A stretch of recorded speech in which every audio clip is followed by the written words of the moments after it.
Hi guys, నమస్తే and welcome to hit TV. మరి ఏపీలో రాజకీయాలు రసవత్తరంగా మారుతున్నాయి. అటు Telugu Desam party, Janasena party and BJP కూటమితోటి కలిసి వెళ్తుంది. ఎప్పుడు నోటిఫికేషన్ వెలువడుతుందా అని అందరూ కూడా ఆసక్తిగా ఎదురు చూస్తున్న తరుణంలో ఇప్పుడు ఈ సీట్ల సర్దుబాటు విషయంలో కాస్త జనసేన నుంచి లీడర్స్ అసంతృప్తి వ్యక్తం చేస్తున్నారు. మరి దీని గురించి కొంత విశ్లేషించడానికి మనతో పాటు భరద్వాజ సార్ ఉన్నారు. సార్తో మాట్లాడి తెలుసుకునే ప్రయత్నం చేద్దాం రండి. హాయ్ సార్, నమస్తే, హౌ ఆర్ యూ? సూపర్ మా. మీరు ఎప్పుడు సూపర్ సార్. మీరు సూపర్గా ఉండాలి, మేము హ్యాపీగా ఉండాలి. అందుకే అడిగా మిమ్మల్ని. బేసికల్లీ మీ అందరూ కూడా మార్నింగ్ ఎర్లీ అవర్స్లో ఒక మంచి డైట్ ఫాలో అవుతారు కదా, ఆ డైట్ గురించి ఇందాక కావాలని అడిగాను అనమాట మిమ్మల్ని. సో రైట్ సార్, మీరు వినే ఉంటారు ఈ సీట్ల సర్దుబాటు విషయంలో అసంతృప్తి అయితే వ్యక్తం చేస్తున్నారు ఇటు జనసేన పార్టీ నుంచి లీడర్స్. ఈ కూటమి ఎప్పుడైతే వచ్చిందో ముందు అనుకున్న సీట్ల కంటే తక్కువ సీట్లు రావడం జనసేనకి జరిగింది. సో ఇది ఎంతవరకు మంచిదంటారు? ఎలా తీసుకోవాలి? మంచి లేదు, చెడు లేదు. ఇప్పుడు నీకు కొంచెం చూస్తే పవన్ కళ్యాణ్ గారి స్టేట్మెంట్లు చూడటం మొదలెడితే కొంచెం ప్రీవియస్గా పర్టికులర్ తెలంగాణ ఎలక్షన్ అయినాక ఆ తర్వాత కూడా చూసుకుంటూ వస్తే ఆయన క్లియర్గా చెప్తున్నాడు, మీరందరూ మేము రెడీగా ఉన్నాము, కంటెస్ట్ చేద్దాము, అన్ని సీట్లు వస్తాయి, ఇన్ని సీట్లు వస్తాయి అన్నారు. ఫైనల్గా ఆంధ్రాలో తెలంగాణలో వస్తే 2,000 3,000 కూడా రాలేదు ఎక్కడ సీట్లు, ఓట్లు, ఎక్సెప్ట్ కూకట్పల్లి. సో మీరు మాటలు చెప్పితే పని జరగట్లేదు. ఇక్కడ కూడా మీరు అంటున్నారు, నా అసెస్మెంట్ లేకపోతే ఆయన అసెస్మెంట్ కానీ ఆయన తాలూకు వాళ్ళు చేసిన అసెస్మెంట్ ప్రకారం నేను చేస్తున్నాను, నన్ను నమ్మండి, నేను చేసేది కరెక్టు. మీరు చెప్పేదట్టు అన్ని చోట్ల ఉన్న తెలంగాణ మీరు 32 కాన్స్టిట్యున్సీస్ అన్నారు, నేను 8 చేశాను, 8లో కూడా మనకి రాలేదేమి. సో ఇక్కడ కూడా మీరు ఇట్లాగే చెప్తున్నారు, మీరు ఎప్పుడు తయారవట్లేదు, సీఎం అని అడుగుతున్నారు కానీ అసలు మనకు ఓట్లు వస్తాయో రావు అనేది మీరు చేయట్లేదు అనేది ఆయన ప్రాక్టికల్గానే చెప్తున్నాడు. మరి అదే ప్రకారంగా ఆయన ఉద్దేశంలో ఆయన నమ్మట్లేదు వీళ్ళని, ఆ నమ్మకం లేదు కాబట్టి ఆయనకి ఎన్నికే సీట్లు వస్తే బెటర్ అనుకున్నాడు, అని తీసుకున్నాడు అని నేను అనుకుంటున్నా. అదే ఆయన చెప్పే ప్రయత్నం చేస్తున్నారు కానీ ఇటువైపు లీడర్స్ ఎవరైతే అంటే ఆ పార్టీ ఈ పార్టీ అని కాదమ్మా, ఏ పార్టీలో అయినా ఇప్పుడు మీకు ఓట్లు రాని పార్టీలు కూడా ఉన్నాయి కొన్ని, వాళ్ళు కూడా కొట్టుకుంటూ ఉంటారు, నాకివ్వలేదని. సో వాళ్ళకి అది ఫ్యాషన్ అయిపోయింది, కొట్టుకోవటం అనేది ఫ్యాషన్ అయింది. ఇప్పుడు ఏం పర్టికులర్గా సోషల్ మీడియా వచ్చింది, టీవీలు వచ్చినాయి, పలానా పార్టీలో కొట్టుకున్నారు కానీ 4 కెమెరాలు వెళ్తాయి, ఇంకొంచెం ఎక్కువ ఉధృతంగా చేస్తూ ఉంటారు. సో రొటీన్ స్ట్రక్చర్ ఈ పార్టీలో ఉందా ఆ పార్టీలో ఉందా అనేది ఏం లేదు. బేసిక్గా నాయకులు వాళ్ళు ఆలోచిస్తారు, మనం ఎట్లయితే గెలవటం అనేది వాళ్ళకి ముఖ్యం ఏ నాయకుడికైనా. సో ఎలా గెలవాలి, ఏం చేస్తే గెలుస్తాం అనేది వాళ్ళు ఆలోచిస్తారు. అందులో డబ్బులు ఉంటాయి, మాస్ ఫాలోయింగ్ ఉన్నవాళ్ళు ఉంటారు, లేదా మామూలు ఫాలోయింగ్ ఉన్నవాళ్ళు ఉండాలి, సో వీళ్ళకి లాయల్గా ఉండాలి, ఇన్ని రకాలు ఉండాలి కదా. సో ఇవన్నీ ఆలోచించుకొని వాళ్ళ నాయకులు చేస్తుంటారు. ఇప్పట్లో రాజకీయం కానీ ఇది కానీ కేవలం రాజ్యాధికారం కోసం చేస్తారు. సో డెఫినెట్గా ఎవరు గెలుస్తారు, ఎలా గెలుస్తారు అనేది ఆలోచించుకుంటారు. అప్పుడు చంద్రబాబు నాయుడు గారి హయాంలో కూడా అటువైపు లాస్ట్ టైం గాజువాకలో అలాగే భీమవరంలో పోటీ చేసినప్పుడు 2 చోట్ల ఓడిపోయారు. సో ఇప్పుడు ఆ ఉత్కంఠకి తెరలేపుతూ పిఠాపురం, అంతకుముందు తిరుపతి అనుకున్నారు, సో తిరుపతి కూడా అట్లా వెళ్ళిపోయింది, పిఠాపురం నుంచి పోటీ చేస్తున్నామని తెలిసిపోయింది ఇప్పుడు అందరికీ. సో పవన్ కళ్యాణ్ గారు బేసికల్గా ఇప్పుడు ఈ పిఠాపురాన్ని ఎంచుకోవడం గల కారణం ఏంటంటారు? ఆయనకి తెలియాలి, మనకెక్కడ తెలుస్తుంది, అంతేగా మరి.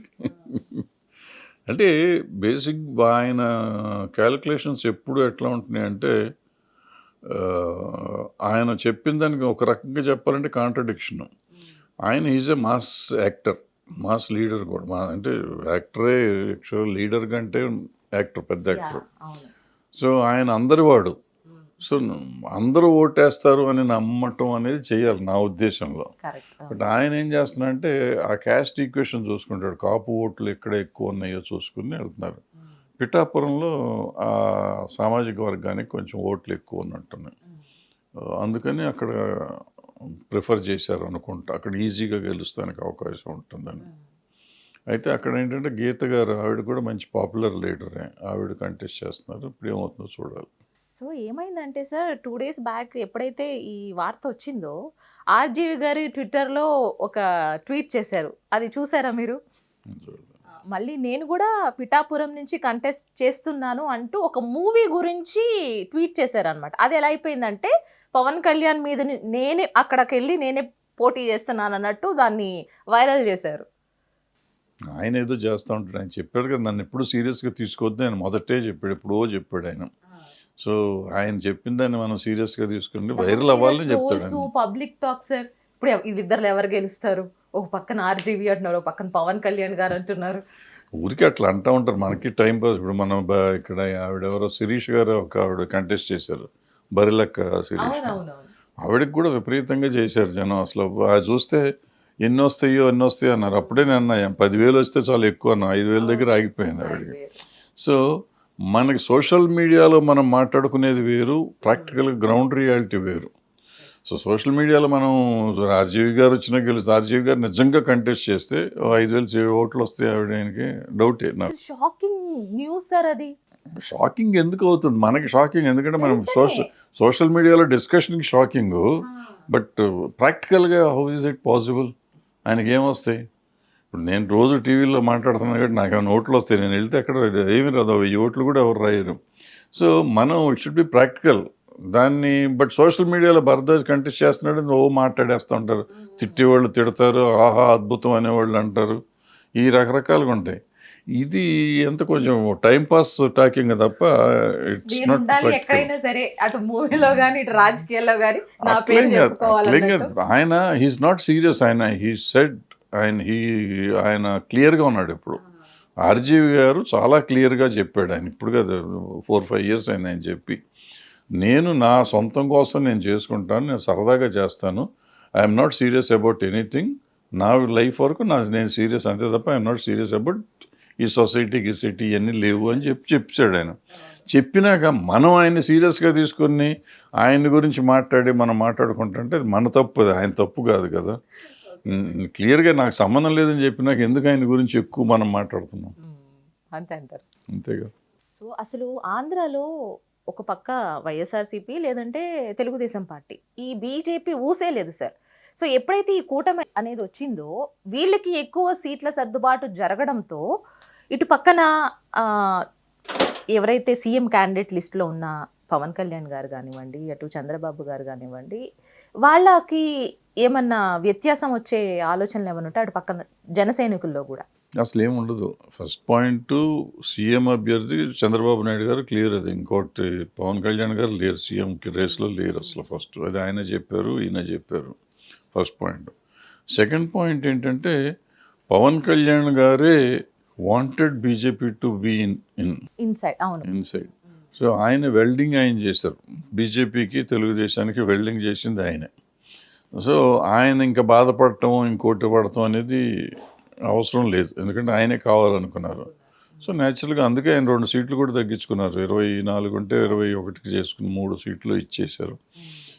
సో అల్టిమేట్గా ఏంటంటే ఆయన మేజర్ ఎయిమ్ ఏంటంటే జగన్మోహన్ రెడ్డి ఓడిపోవాలి, జగన్మోహన్ రెడ్డిని డీథ్రోన్ చేయాలనేది ఆయన ఉద్దేశం. దానికోసం ఎంతవరకు అయినా వెళ్తా అనేది. అందుకే ఆయన ముఖ్యమంత్రి అక్కర్లేదు, ఏమక్కర్లేదు నాకు, ఈయన పోతే చాలు, ఈయన పోవాలంటే అపోజిషన్ అంతా కలవాలి కాబట్టి బీజేపీ కూడా రావాలి అని చెప్పి బీజేపీని కూడా తీసుకొచ్చారు. సో ఆయన ఎలక్షన్ రేపు గెలుస్తాడో గెలడో తెలియదు, కానీ ఆయన ఈ 3 పార్టీలని ఒక తాటి మీదకి తీసుకొచ్చి, ఒక చోటకి తీసుకొచ్చి, ఒక ఎలక్షన్లో కంటెస్ట్ చేసే స్టేజ్కి తీసుకొచ్చా అంటే ఆయన వరకు గెలిచాడు. పవన్ కళ్యాణ్ గారు ఏదైతే ఉద్దేశంతో ఉన్నాడో ఆ ఉద్దేశాన్ని ఆయన సాధించినట్టే. ఆయన అంతవరకు సాధించాడు. రేపు ఎలక్షన్ ఏమవుతుంది అనేది ప్రజలే చెప్పాలి. మొత్తానికి చూసుకున్నట్లయితే ఈ 3 ఎప్పుడైతే ఈ పార్టీలు కలిసాయో కాస్తంత తెలుగుదేశం పార్టీకి బలం వచ్చిందనే అనుకుంటున్నాం. అంటే తెలుగుదేశం పార్టీకి స్వతహాగానే యాంటీ ఎస్టాబ్లిష్మెంట్ ఒరిజినల్గా కొంత ఉంది, యాంటీ ఎస్టాబ్లిష్మెంట్ వచ్చినా కొంత వచ్చింది. బట్ పవన్ కళ్యాణ్ గారు రాగానే డెఫినెట్గా చాలా పెరిగింది. చాలా అంటే కొంచెం హోప్ వచ్చే లెవెల్కి వచ్చింది. అంతకుముందు పెరిగింది కానీ హోప్ వచ్చే లెవెల్ రాలేదు. వీళ్ళు వచ్చినాక హోప్ వచ్చే లెవెల్ వచ్చింది. ఇప్పుడు ఆయన బట్ పవన్ కళ్యాణ్ గారికి కానీ చంద్రబాబు నాయుడు గారికి కానీ ఒక రకమైన కొన్ని భయాలు ఉన్నాయి అనిపిస్తుంది, నాకు అనిపిస్తుంది. అది నిజం అవ్వచ్చు, అబద్ధం అవ్వచ్చు. వీళ్ళు ఎలక్షనే చేయనివ్వరు మనని, ఈ వైఎస్ఆర్సీపీ వాళ్ళు మన ఎలక్షనే చేయనివ్వరు, గొడవలు ఇంకోటి జరుగుతాయి గొడవలు అంటారా? జరుగుతాయి, ఇవన్నీ ఉంటే సెంట్రల్ గవర్నమెంట్ మనతో ఉంటే తప్ప కాదు. డెఫినెట్గా మోడీ గారు వస్తారు మళ్ళీ. వచ్చినప్పుడు నా గవర్నమెంటే బీజేపీ గవర్నమెంట్ వస్తుంది కాబట్టి మనకు ఆ సపోర్ట్ ఉంటే బాగుంటుంది కాబట్టి ఎట్టి పరిస్థితుల్లో వాళ్ళని కలుపుకోవాలి అనే దానికోసం ఇన్ని రోజులు వెయిట్ చేసి వాళ్ళ దగ్గరికి వెళ్ళి తిరిగి పవన్ కళ్యాణ్ గారు చెప్పినట్టు వాళ్ళ కాళ్ళు చేతులు పట్టుకున్నా ఏం చేసినా కానీ అంటే ఆయన సాధించాలనుకున్నాడు, ఆయన దానికోసం ఏమీ లేకుండా చేసుకున్నాడు. చేసి వాళ్ళని తెచ్చుకోగలిగే పరిస్థితి వచ్చింది. సో బేసిక్ ఉద్దేశం ఏంటంటే ఒక భయం, ఈ వైఎస్ఆర్సీపీ వాళ్ళు వీళ్ళని ఏమీ చేయనివ్వరేమో అనే భయం ఒకటి, లేకపోతే ఏమంటారు ఈవీఎంలు మోసం చేస్తారేమో, ఎన్ని రకాల భయాలు. డబ్బులు కావాలంటే భయం. ఇప్పుడు ఏమైంది, బీజేపీ 6 పార్లమెంటును 10 చేస్తున్నారు. అంటే దగ్గర దగ్గర 6 పార్లమెంటు 50-60 సీట్లు అయిపోయింది. 50 సీట్లు అయ్యిను 50 ఎమ్మెల్యేలు, వీళ్ళు ఒక 10 అంటే 50-60 ఎమ్మెల్యేస్ కింద ఈయన బీజేపీ కంట్రోల్ ఉంటుంది. So finances BJP will manage. అట్లాగే వీళ్ళ 20 ఉన్నాయి, 20-2 అంటే ఈయన కూడా 30 సీట్లు, అంటే అరౌండ్ 80 సీట్స్ బీజేపీ కంట్రోల్. అందుకని పవన్ కళ్యాణ్ గారిని కూడా బీజేపీ వాళ్ళు చూసుకోవాలి, ఈయన దగ్గర డబ్బులు లేవు కాబట్టి. సో 80 సీట్లు మేనేజ్ చేస్తే 80లో 40-50 వాళ్ళు గెలవగలిగితే, అంటే మన పెట్టుబడి లేకుండా చంద్రబాబు నాయుడు గారికి అడ్వాంటేజ్ అనమాట. సో గవర్నమెంట్ ఆయనకున్న 100 సీట్లలో ఆయన ఓ 40 మందినో 50 మందినో గెలిపించుకున్నాడంటే గవర్నమెంట్ వచ్చేస్తుంది కదా. సో డబ్బులు తక్కువ ఖర్చు పెట్టుకుంటూ ఎక్కువ రిజల్ట్ వస్తుందని ఆయన ఆలోచించి ఉంటాడు. ప్లస్ సెక్యూరిటీ భయం. ఇంకోటి ఏంటంటే నాకు అనిపించింది, ఈ లాస్ట్ టైం ఎలక్షన్ చేసినప్పుడు చంద్రబాబు నాయుడు గారు ఓడిపోయారు. అప్పుడు యాక్చువల్గా బీజేపీకి అగెనిస్ట్గా చేశారు. అగెనిస్ట్గా చేసి బీజేపీ గవర్నమెంట్ ఎప్పుడైతే వచ్చిందో, ఇక్కడ ఇదేంటంటే బిజినెస్సే, ఎలక్షన్ అనేది బిజినెస్ అయిపోయింది. నేను డబ్బులు ఉంటే ఎక్కడో సంపాదించుకుని వచ్చి ఇక్కడ వ్యాపారంలో, దీంట్లో ఇది వ్యాపారంలో, రాజకీయ వ్యాపారంలో డబ్బులు పెడుతున్నా.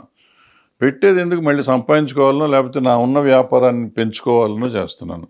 ఎప్పుడైతే ఇక్కడ ఓడిపోయి సెంట్రల్ గవర్నమెంట్కి అగెనిస్ట్ అయ్యానో, నా మొత్తం పెట్టుబడి ఏది పెట్టానో ఈ ఎలక్షన్లో మొత్తం పోయింది నాకు. అటు నా గరకాన ఘాట్కా, వాళ్ళ దగ్గర పనికిరాను, ఇక్కడ పనికిరాను. సో నేను అనుకోవటం ఈ పెట్టుబడిదారులు అందరూ కలిసి కూడా ఫోర్స్ చేసి ఉంటారు చంద్రబాబు నాయుడు గారిని, ఏమంటే ఎట్టి పరిస్థితుల్లోనూ మనం గెలిచినా ఓడినా, గెలిస్తే సెంట్రల్లోనూ స్టేట్లోనూ మనమే పవర్లో ఉంటాం. ఒకవేళ ఓడినా సెంట్రల్లో మనతో ఉంటుంది, సెంట్రల్లో మనకి పరపతి ఉంటుంది కాబట్టి కొంత నిలబడటానికి ఉంటుంది.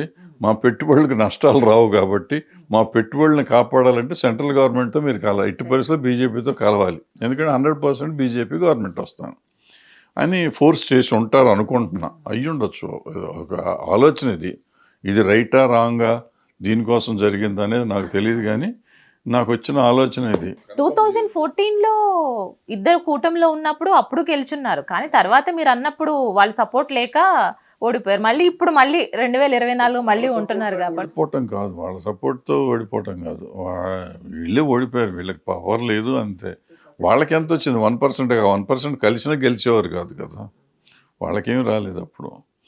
వాళ్ళకి అసలు డిపాజిట్లే లేవు, 1% కూడా రాలేదు, ఇంకా తక్కువ, బిలో 1% వచ్చింది. సో వాళ్ళు కాదు, ఆ పవర్ ఎప్పుడైతే సెంట్రల్ గవర్నమెంట్ పవర్ అనేది వీళ్ళకి కావాలి. సో ఎప్పుడు సపోర్ట్ అంటే బాగుంటుందని అనుకుంటున్నాం. సో ఎప్పుడైతే సపోర్ట్ ఇచ్చారో బాగానే ఉంది, కానీ పెద్ద మనసు చేసుకుని నేను సీట్ల సర్దుబాటు విషయంలో నేను తగ్గిపోయి ఉంటే ఇంకా నన్ను చిన్న చూపు చూస్తున్నారా అని ఒక క్వశ్చన్ కూడా వేశారు పవన్ కళ్యాణ్ గారు. ఆయన చిన్న చూపు ఎక్కడ చూస్తున్నారు, ఆయనే కదా వెల్డింగ్ చేసిన ఆయన, మంచి వెల్డరు. ఆయన అన్ని ఆలోచించి చెప్తున్నారు సార్, కానీ వినేవాళ్ళు కొంతమంది లీడర్స్ కూడా కాస్త లేదు, చాలా అసంతృప్తితోనే ఎక్కడైనా ఉంటుంది. ఇప్పుడు వీళ్ళకి నిజంగా నాయకులు, ఆ పార్టీ నాయకులనే కాదు, ఏ పార్టీ నాయకులైనా మాకు టికెట్ ఇవ్వలేదు, మేము అది చేసాం, ఖర్చు పెట్టాం, చేసాం, అది ఇది అంటారు. వీళ్ళు నిజంగా ఖర్చు పెట్టే వాళ్ళు అంత గొప్పవాళ్ళు అయితే వీళ్ళు ఇండిపెండెంట్గా ఇవ్వచ్చు కదా. ఆ నాయకుడే ఎందుకు, ఆయన బొమ్మ లేకుండా వీళ్ళు గెలుద్దామనే ఆలోచన ఎవరికన్నా ధైర్యం ఉంటే బొమ్మ లేకుండా గెలవండి. ఈయన పవన్ కళ్యాణ్ గారి పార్టీ ఒక్కళ్ళనే కాదు నేను అనేది, ఆల్ పార్టీస్. వీళ్ళకి బొమ్మ మాత్రం ఆ నాయకుడిది కావాలి, ఏ పార్టీలో అయితే ఆ పార్టీ నాయకుడిది కావాలి. వీళ్ళకి మాత్రం ఎమ్మెల్యే సీటు కావాలి, ఎమ్మెల్యేనో ఎంపీనో కావాలి. అది అన్యాయం కదా. ఇది ఊరికే బెదిరిస్తూ ఉంటారు, మాట్లాడితే మేము చేసాం, లేకపోతే మేము తిరగబడంటే ఏం చేస్తారు చూద్దాం. తిరగబడ్డ వాళ్ళందరినీ ఇండిపెండెంట్గా ఏమని డేయరు, మళ్ళీ వెళ్ళి ఇంకో పార్టీలో చేరతారు. ఆల్రెడీ ఉన్న పార్టీలో చేరిపోయి టికెట్స్ తెచ్చుకుంటారు. దుర్మార్గులు వీళ్ళంతా. మరి ఈ రోజే ఎలక్షన్ నోటిఫికేషన్ వెలువడే అవకాశం కూడా ఉందంటున్నారు. ఈ మాట మళ్ళీ మిమ్మల్ని అడిగితే వాళ్ళని అడగాలంటారేమో. సో మీ యొక్క ఉద్దేశంలో ఎవరు గెలుస్తారు ఏపీలో అని మీరు అనుకుంటున్నారు? అంటే కొంచెం టఫ్గానే ఉన్నట్టు అంటున్నారు. అంటే జనం చెప్పుకోవటం మనకేముందిగా, మనకేం తెలుసు కానీ, బట్ ఏది మాట్లాడినా కానీ చాలా టఫ్గా ఉంది. చాలా భయంకరంగా ఇందాక అన్నారు. నేరోగానే గెలవాలి ఎవరు గెలిచినా అంటున్నారు. చూడాలి. అంటే ఇవన్నీ ఇట్లా అంటారు కానీ రేపు ఎలక్షన్ ఓటింగ్ అయిపోయినాక ట్రెండ్స్ ఒక్కోసారి సడన్గా మారిపోతాయి. ఇప్పుడు మన చంద్రబాబు నాయుడు గారు ఇప్పుడు కూడా ఆయన అట్లా ఓడిపోతారని ఎవరు ఎక్స్పెక్ట్ చేయలేం.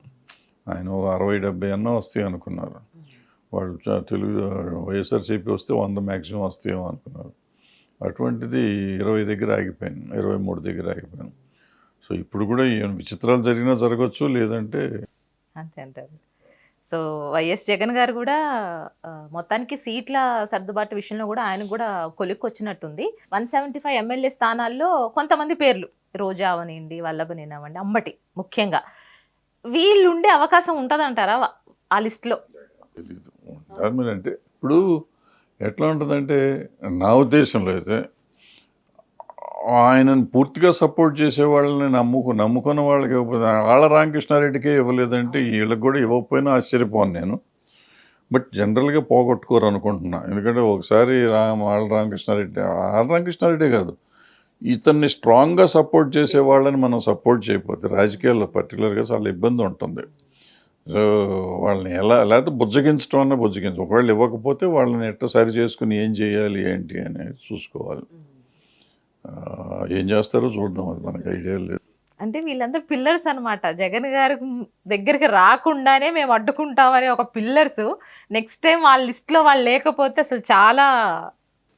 వంశీ యాక్చువల్గా వాళ్ళ పార్టీయే కాదు కదా, తెలుగుదేశం పై ఇవాళ కూడా ఆయన తెలుగుదేశం కింద లెక్క అకౌంట్లో ఉంటాడు. ఆయన వైఎస్ఆర్సీపీ కాదు. వీళ్ళిద్దరూ ఆ పార్టీ, బట్ వీళ్ళిద్దరూ యాక్చువల్గా లైన్ దాటారు ఈ డిస్కషన్స్లో కానీ లేకపోతే మాట్లాడటంలో కానీ. అందులో ఇద్దరు మంత్రులు అయ్యుండి వాళ్ళు ఇంతకాలం మాట్లాడిన విధానం అయితే కరెక్ట్ కాదు. ఎందుకంటే వాళ్ళు రెస్పాన్సిబుల్ ఎమ్మెల్యేలు, తర్వాత మంత్రులు అయినప్పుడు వాళ్ళు ఒక పరిధి దాటకూడదు.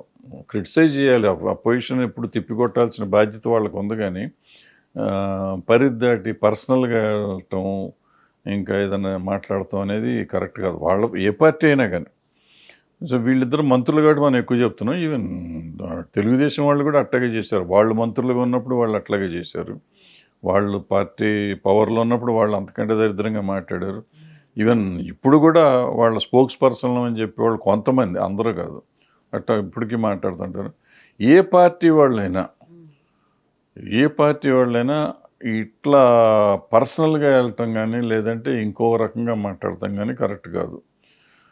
సో మాట్లాడితే మనకి టికెట్లు ఇస్తారేమో అని అనుకుని మాట్లాడారు అనుకుంటే వాళ్ళ పరిస్థితి ఇస్తారా ఎవరు అనే మనం మాట్లాడుకునే స్టేజ్ దాకా తీసుకొచ్చుకున్నారంటే చూసుకోండి. ఇప్పుడు మనం అంబటి రాంబాబు గారు, రోజా గారు అనేవాళ్ళు strongest supporters of Jaganmohan Reddy గారు. వాళ్ళకి టికెట్ సీట్ ఉందా లేదా అని మనం మాట్లాడుకుని మన దాకా మనం ఎవరో మాట్లాడటానికి నిజంగా మనకు సంబంధం లేదు, కానీ మాట్లాడుతున్నామంటే ఒక చిన్న ఇదైపోయింది. సో వాళ్ళు ఇది పాఠంగా తీసుకోవాలి. వీళ్ళే కాదు, అన్ని పార్టీల తీసుకోవాలి.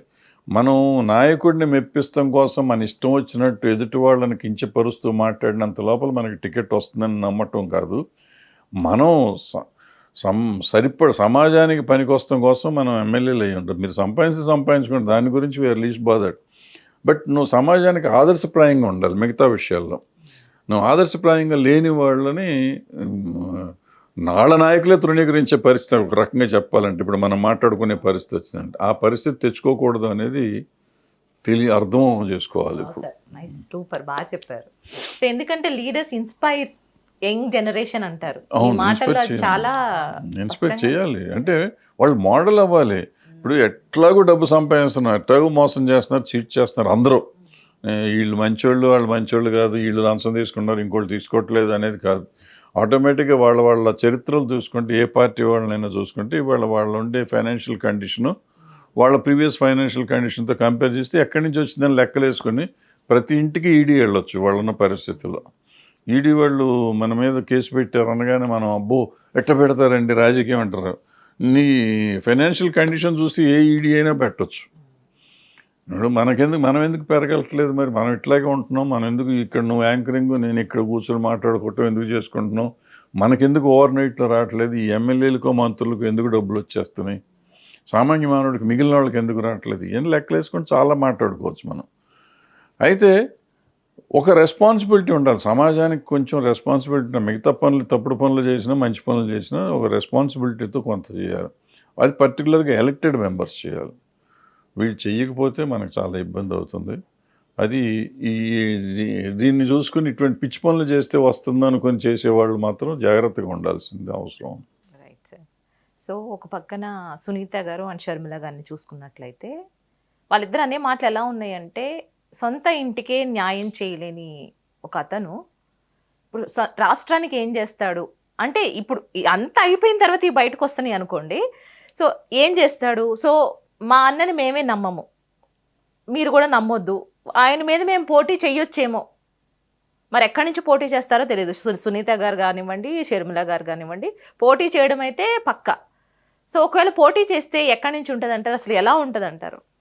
ఇద్దరు వాళ్ళ అన్నమే చేయరు కదా, చెరొక చోట చేస్తారు. ఎక్కడ చేస్తారో తెలియదు మనకి.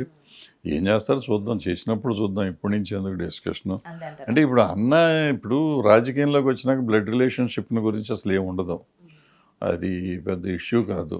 ఇంకోటి ఏంటంటే, ఎవరు న్యాయం చేస్తారు, ఎవరు అన్యాయం చేస్తారు? ఇప్పుడు సిబిఐకి వెళ్ళింది, సిబిఐ వాళ్ళు చేయట్లేదు, వీళ్ళు చేయట్లేదు.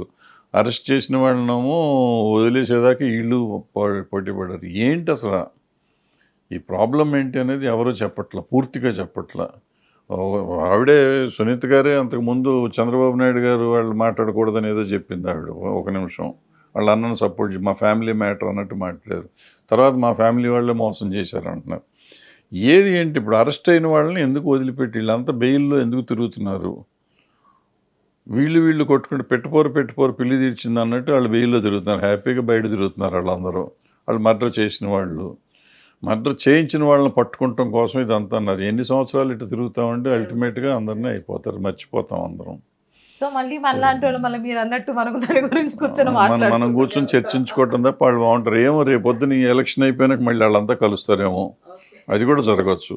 సో ఇవన్నీ మనం అనవసరంగా బుర్రదడు కొట్టుకోవడం. ఒకే కుటుంబానికి చెందిన వ్యక్తులు వీళ్ళంతా బయటకు రావడం, మళ్ళీ మా అన్న అంటాం, మళ్ళీ మీరు ఒకే కుటుంబం అని మీరు అంటున్నారమ్మా. నేను ఇప్పుడు చెప్తాను, ఇవాళ ఎన్టీ రామారావు గారి కుటుంబం, చంద్రబాబు నాయుడు గారు, ఎన్టీ రామారావు, భువనేశ్వరి గారి భర్త ఆయన ఎన్టీ రామారావు గారి కుటుంబం. మన బీజేపీ పురంధరేశ్వరి గారు ఎన్టీ రామారావు కుటుంబం. అంటే రెండు పార్టీలు వాళ్ళ చేతుల్లోనే ఉన్నాయి. ఇక్కడ కాంగ్రెస్ పార్టీలో ఈవిడ షర్మిల గారు, వైఎస్ఆర్సీపీలకి జగన్ గారు, అంటే రాజశేఖర రెడ్డి గారి కుటుంబం. అంటే ఈ రెండు కుటుంబాలే వెళ్ళాలా మనని? అంటే వీళ్ళు గెలిచినా వాళ్ళు గెలిచినా వీళ్ళే ఉండాలి మనకి? ఏమిటి అట్లా ఎందుకు కుటుంబాలు ఉన్నాయి అసలు? మనకి ఇంక ప్రజలు లేరా? ఆ రెండు కుటుంబాలు తప్ప వేరే మనం ఏలుకుంటానికి లేదా? ఈ పవన్ కళ్యాణ్ గారు వచ్చారు, మొన్నటిదాకా చిరంజీవి గారు అన్నారు, ఇప్పుడు పవన్ కళ్యాణ్ గారు వచ్చారు. కొండేల కుటుంబం, మూడు కుటుంబాల కథ ఇది. ఆంధ్ర కథ, మూడు కుటుంబాల కథ ఇది. అసలు ఇది ఎక్కడికి పోతున్నాం? ఈ కుటుంబాలు ఏంటి, కుటుంబ రాజకీయాలు ఏంటి? అట్ ద సేమ్ టైం వాళ్ళ ఇంట్లో జరిగిన దాన్ని ఎవరు సాల్వ్ చేసుకోలేనప్పుడు వీళ్ళు ఎందుకు రాజ్యం ఆడటం? నిజంగా వివేకానంద రెడ్డి గారి కేసు మీరు చేశారా, మేము చేసామా, ఇంకోళ్ళు చేశారా కాదు, ఇది సాల్వ్ చేసుకోలేక 5 సంవత్సరాలు ప్రభుత్వంలో ఉండి సాల్వ్ చేయలేకపోయినప్పుడు ఇంక ఏముంటుంది ప్రభుత్వంలో? వీళ్ళని ఎట్లా నమ్మాలి? ఎక్కడైనా అంతే. వాళ్ళు ఉన్నారు, వాళ్ళు అంతకుముందు 5 ఏళ్ళు ఉన్నారు. 5 ఏళ్ళు ఉన్నప్పుడు ఆయేషా మీరా కేసు చేసి ఉండొచ్చు కదా, వాళ్ళు చేయలే. ఆ సత్యంబాబు అన్నట్టు లోపల పెట్టి ఉంచారు. ఎక్కడ దీనికి? అంటే ఎవ్వరు కూడా వాళ్ళ డ్యూటీస్ పర్ఫెక్ట్గా చేస్తున్నారు అనేది మనకు ఎక్కడ కనపడుతుందా, ఏ ప్రభుత్వాలు వచ్చినా కానీ. సో రేపు ఎవరైనా వచ్చి మనం ఉద్ధరిస్తారనేది ఏం లేదు.